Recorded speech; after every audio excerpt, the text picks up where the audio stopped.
So we'll start with a question in the room. CBC? Hi, yes, Mr. Champagne. Can you tell us about the growing movement for sanctions against China in retaliation to what they're doing to Australia? Is Canada in any way participating in what we're hearing amongst the Five Eyes? Well, we've certainly reacted when there was this picture that was put forward by the Chinese authority, which was portraying Australian soldier, a very disturbing picture. And as you know, at the time, we reacted clearly with our allies. But more broadly, I think on the issue of China, I've said it many times, what we're seeing is a more coercive diplomacy. And I think the answer to that, not only when it comes to our priority, which is the release of Michael Kovrig and Michael Spavor, and I spoke with both families, and I can tell you, when you speak to them and their resilience and their trust that they've put in us to bring them back home, I would say what the world is seeing, and we've seen it over time, is that the way to address the challenges that have been presented by China is for the international community and certainly the democracies to work together and to be able to stand up. That's what we've been doing, to be firm and smart. That's the two things that I've said at every step of the way we need to apply when it comes to that, when challenges are presented. And I think the way to answer that is for the and you've seen that. And you've seen that in Hong Kong, where Canada was with the United Kingdom.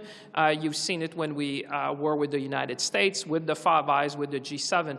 I think the way to address the issues about human rights, to even make sure that we secure the release of Michael Kovrig and Michael Spavor, is for the international community to deal with this issue on a multilateral basis. And that's what Canada has been doing all along, is to make sure that, for example, the case of the Michael Kovrig and Michael Spavor, as I've said, is not seen just as two Canadians which are arbitrarily detained for more than 2 years, but that it's two citizens of a liberal democracy which are facing coercive diplomacy and arbitrary detention. Okay, can we get you also on a letter that was signed by a number of Indian diplomats who weren't happy with the Prime Minister's comments about the protests that are happening in India right now? The farmers, of course, are protesting the measures that the Modi government wants to implement. They are saying that, they're condemning the PM's comments. They're saying that he's interfering in the affairs of their country. They're also saying that he's trying to buy votes. He's trying to appeal to a particular constituency here in Canada. Do you have any response to that? They're basically condemning and saying that the Prime Minister... Well, when I was asked this question in the House of Commons, and I think our Indian colleagues understand that in a democracy like Canada, when we're being asked questions by either journalists or by parliamentarians, that it is our duty, obviously, to respond. I responded in the House on behalf of the Government of Canada when this issue came, to say that, obviously, it's one of the fundamental pillars of democracy, and certainly our democracy, the right of peaceful protest, and that in a relationship, in a bilateral relationship that exists, a strong bilateral relationship, that people would expect sometimes that we discuss these issues amongst each other. We have done so with respect to officials who have been talking both in Ottawa and Delhi. And I think that what I said and what the Prime Minister said was expressing this fundamental pillar that we see of the right of peaceful protest. We'll try to take a question on the phone. I just have to be mindful that we have cabinet in 1 minute, but I'll take the last one just to make sure I'm not late. Mackenzie Graves with CTV. Our parliamentary committee in October found that there was a genocide going on with the Uyghurs in China. Do you agree with that statement that the parliamentary committee put out?